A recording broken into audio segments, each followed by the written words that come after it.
Hello students, till now you have learned about the conservative era that dated from 1815 to 1830. 1815 से लेकर के 1830 तक का शासनकाल हमने पढ़ा है। इस टाइम पीरियड में कैसे जो कंजर्वेटिव थे उन्होंने पूरे यूरोप को अपने कब्जे में ले लिया एंड फ्रांस स्पेसिफिक जो था पूरा वापस से बॉर्बन डायनेस्टी के अंदर में चला गया। सन 1815 से लेकर के 1824 तक from 1815 to 1824 it was Louis XVIII, the cousin of Louis XVI, was beheaded during the French Revolution, came to the throne। मतलब लुइस 18 जो था, जो लुइस 16 का भाई था, वो अब पावर में आ गया। And from 1824 to till 1830 Charles 10 नाम का शासक जो था पूरे फ्रांस को टेक ओवर किया। इस टाइम पीरियड में देयर वाज सेंसरशिप।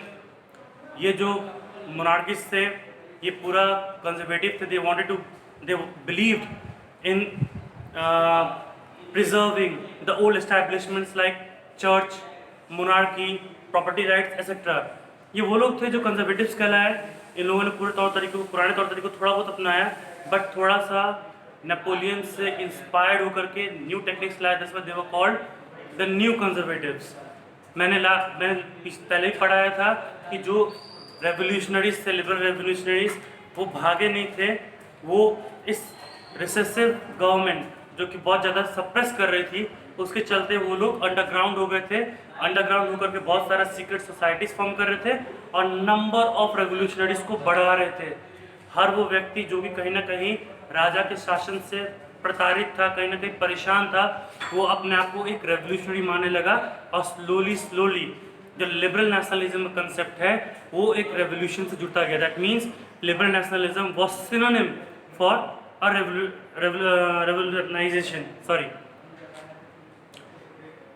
इसके बाद हमने पढ़ा था अबाउट मजीनी, कैसे वन ऑफ द रेवोल्यूशनरी जिसने अपने पूरे टाइम पीरियड में बहुत सारा सोसाइटीज़ को फॉर्म किया, कैसे लोगों को इंस्पायर्ड किया।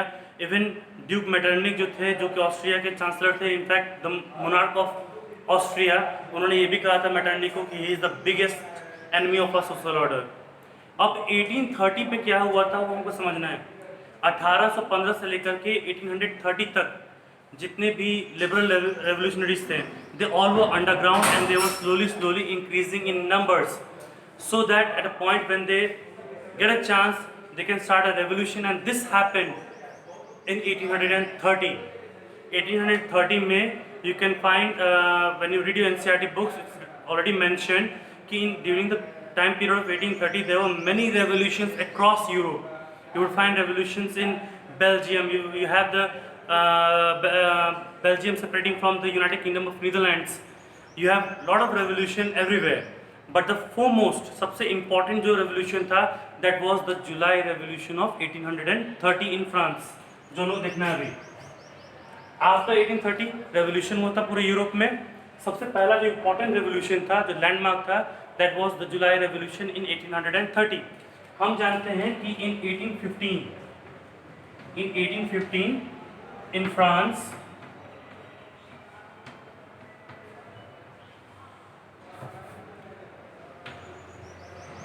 Louis XVIII came to power. The Bourbon dynasty was restored. Then Charles X, he remained till 1830. In 1830 July, the liberal revolutionaries started organizing a revolution against the conservatives, and during this revolution Charles X was removed।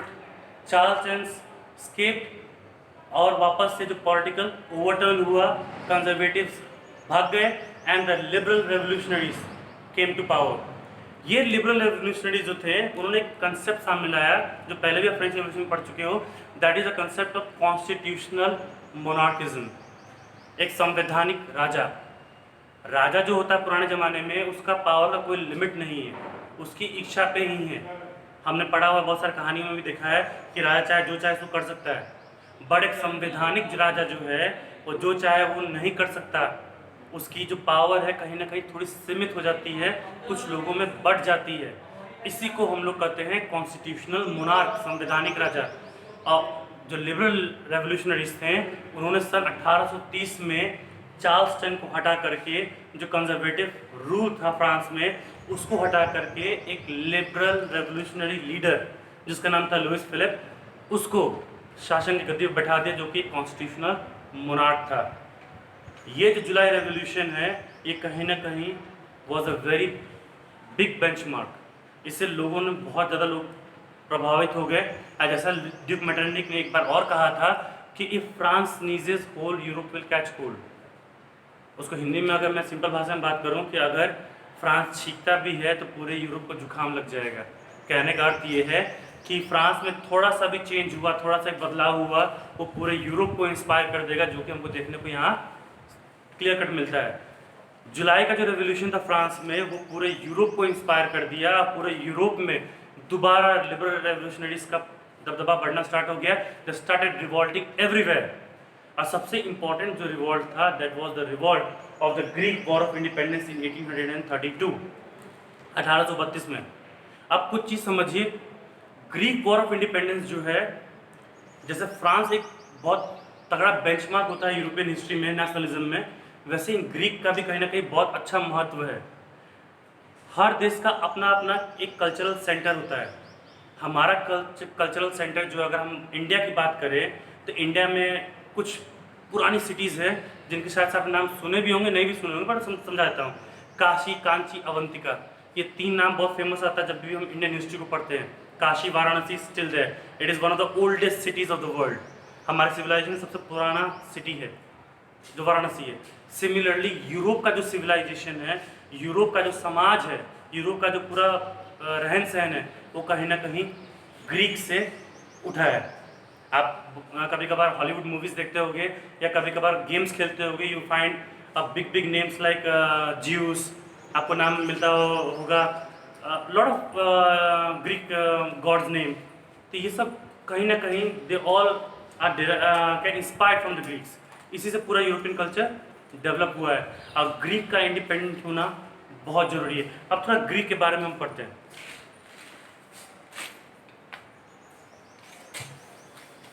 Till now we have learnt about something about France. Now we'll focus on Greece. That is the name of the country.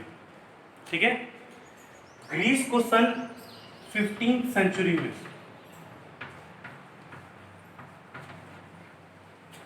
15वीं शताब्दी में एक Mughal dynasty, ये बहुत बड़ा dynasty रहा है जो पूरा वेस्ट एशिया या फिर ईस्टर्न यूरोप को, साउथ ईस्ट यूरोप को पूरा कैप्चर कर रखा है। That was Ottoman Empire. इसके बारे में मैंने आपको नोट्स में दे रखा है, अगर चाहते हैं जब जिज्ञासा के लिए तो आप इसके बारे में जान सकते हैं। ऑटोमन एम्पायर की स्थापना सन 11वीं शताब्दी में एक टर्किश लीडर ने की थी, जो धीरे धीरे फैलता चला गया। And in the 15th century ये जो ऑटोमन एम्पायर है ग्रीस को अपने अधीन कर लेता है। ध्यान रहे, Ottoman Empire was a Mughal dynasty, not Mughal, sorry, a Muslim one. It was a Muslim dynasty and Greece, वहाँ के जो पीपल हैं basically they are Christian.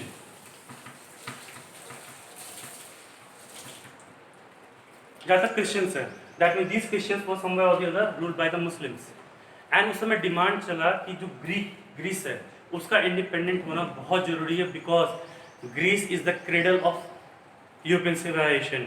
Greece वह जगह है जहाँ से यूरोपियन सिविलाइजेशन पनपा है, बड़ा हुआ है, इसलिए ग्रीस का इंडिपेंडेंट होना जरूरी है। और धीरे धीरे ग्रीस के इंडिपेंडेंस का डिमांड बढ़ता चला गया।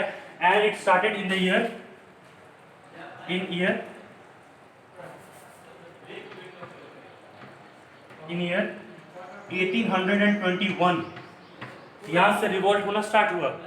लोगों ने डिमांड करना स्टार्ट किया, लोगों ने ऑटोमन एम्पायर पे दबाव बनाना स्टार्ट किया कि भैया ग्रीक को आप इंडिपेंडेंस दीजिए। जगह जगह प्रोटेस्ट हुए।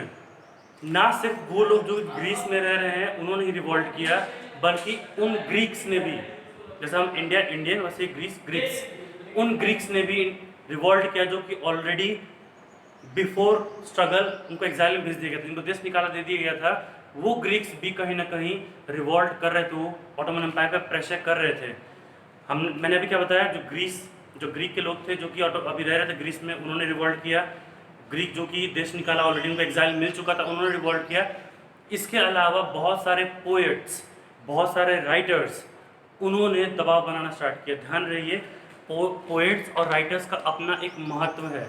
जैसे आज के युग में देखोगे, अभी प्रेजेंट सिनेरियो टुडे न्यूज़ में देखते होगे, ये न्यूज़ एंकर जो भी बोलते हैं लोगों से प्रभावित होता है। आपके सामने देखिए डिबेट चलता रहता है, उसको बोलता चलाता रहता है, उधर चलाते रहते हैं। आज के युग में जो जर्नलिस्ट हैं, उस ज़माने में पोएट्स और राइटर्स हुआ करते थे, बिकॉज मीडिया था ही नहीं, there was no television, there was no radio. तो लोगों को प्रभावित करने का एकमात्र संसाधन था, वो था थ्रू राइटिंग्स, पोएम, प्ले, जिसको ड्रामा कहते हैं, या फिर कोई टेक्स्ट लिखना, इसके थ्रू लोग को प्रभावित किया जाता था। ये जो पोइट्स थे, they started focusing on the importance of independence of Greece. मैं रिपीट कर रहा हूँ, जो पोइट और राइटर्स थे, आपके एनसीईआरटी बुक में नहीं दे रखा, मैं अलग समझा रहा हूँ। जो पोइट्स और राइटर्स थे, उन्होंने लोगों को जागृत करना स्टार्ट किया, लोगों को समझाना स्टार्ट किया कि क्यों इंपॉर्टेंस है, ग्रीस का क्या इंपॉर्टेंस है, ग्रीक को आज़ादी क्यों मिलनी चाहिए। ये ध्यान में रखते हुए लोगों के अंदर थोड़ी बहुत उत्तेजना आई, they were all inspired and they started revolting and pressurising the Ottoman Empire कि ऑटोमन एम्पायर उसको आज़ादी दिलाए। One such famous poet was Lord Byron. उनमें से एक जो पोएट थे बहुत famous, he was Lord Byron. इसके जो नेक्स्ट टॉपिक मैं पढ़ाऊंगा, रोमांटिसिज्म। ध्यान रहे, Lord Byron is one of the romantic, वो एक रोमांटिक पोएट है। इनका बहुत सारा फेमस पोएम भी है, चाहे नेट पर सर्च कर लेना, चाइल्ड हेरोल्ड, बहुत फेमस उनका पोएम है। बट बायरन थोड़े से अलग है बाकी पोएट से। बायरन को हम कह सकते हैं a warrior poet. Warrior poet क्यों? इन्होंने ना सिर्फ अपनी कविता से लोगों को इंस्पायर्ड किया, बल्कि ये स्वयं युद्ध में सम्मिलित हो गए। He even fought for the independence of Greek and he died fighting for the freedom. वो ग्रीक के लड़ते हुए, ग्रीस की आज़ादी के लड़ते समय ही डेथ कर गए, नॉट इन वॉर, फीवर से मरे, but he died fighting as a soldier. That's why he is very important. At last Ottoman Empire पे इतना ज़्यादा प्रेशर एक्यूमुलेट कर गया, इतना ज़्यादा प्रेशर उस पर हो गया कि सन 1832 में एक ट्रीटी साइन हुई ग्रीस में, at a place called Constantinople. वो जगह में एक ट्रीटी साइन, उसको हम ट्रीटी ऑफ कॉन्स्टेंटिनोपल कहते हैं 1832 में। इस ट्रीटी के बाद after 1832 the treaty of Constantinople, Greece को एक आज़ाद नेशन के तौर पर ऑटोमन एम्पायर ने रिकॉग्निशन दे दिया and Greece became an independent country. Greece independent हो गया। जैसे ही ग्रीस इंडिपेंडेंस हो गया, इसके बाद तो पूरे यूरोप में एक आग सी फैल गई, बिकॉज यूरोप, जानते मैंने फिर रिपीट किया, ग्रीस जो था वो क्रेडल है, वो जगह जहाँ से यूरोपियन सिविलाइजेशन पनपा है। जब ग्रीस फ्री हो गया तो पूरे के पूरे यूरोप में एक आग सी लहर फैल गई, और नेशनलिस्टिक फीलिंग जो सिर्फ कुछ इलाकों में यूरोप के पहले दबा हुआ था, फ्रांस से उसका आसपास, इर्द गिर्द ग्रीस के आसपास, वो पूरे यूरोप में फैलता चला गया। एंड स्लोली जो नेशनलिस्टिक सेंटिमेंट्स हैं, नेशन बनाने का, नेशन स्टेट का कंसेप्ट है, वो धीरे धीरे इतना ज़्यादा तूल पकड़ लिया कि all over Europe was now burning to do away from the despotic rule of monarchism and now turn into what we now see as a democratic nation state. ये हम लोग पढ़ेंगे in the next video, ठीक है?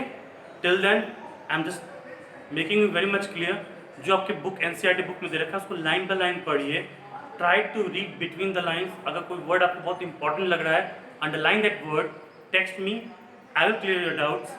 and one more thing, मैं आपको notes भेजता रह रहा हूँ, उस नोट्स को भी पढ़ते रहिए और उसको एनसीईआरटी बुक से टैली कीजिए and try to understand things. कहानी के तौर पे समझने की कोशिश कीजिए। रटने का मतलब है don't try to mug up.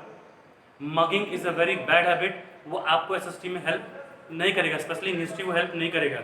अगर चीज़ों को समझोगे, समझ के थोड़ा सोचोगे कि ऐसा हुआ था, हाँ, तो आपके दिमाग में वो for long period of time रहेगा, ठीक है।